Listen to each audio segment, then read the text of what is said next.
গণতন্ত্রের পথ সুগম করতে পারে, আমরা সবাই মিলে যদি গণতন্ত্রের চর্চা সেই পথে করতে পারি, তখন বলতে পারবেন এই অভ্যুত্থান সফল হয়েছে। আমি কথা আর বাড়াবো না। যতক্ষণ পর্যন্ত শুনেছেন, কাউকে আঘাত করবার জন্য আমি বলিনি।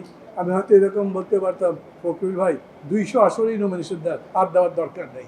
এখন পরিস্থিতি এরকম, রাশিয়ার পতনের পর আমেরিকা একক শক্তি হয়ে গেল না, আওয়ামী লীগের পলায়নের পর বিএনপি তো একক শক্তি না, আরও আছেন।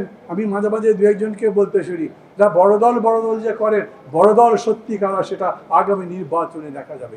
আমিও তাই বলি, নির্বাচনেই আগামীতে আমরা দেখব সত্যি সত্যি বড় দল কারা। কিন্তু আমি কোনো ক্যাম্পেইন করছি না বিএনপির পক্ষে, আমি তো বিএনপি করি না, কিন্তু আমি যেটা দেখি তাই বললাম, এবং এটা দেখেই বলছি দায়িত্ব তাদের উপরে বেশি।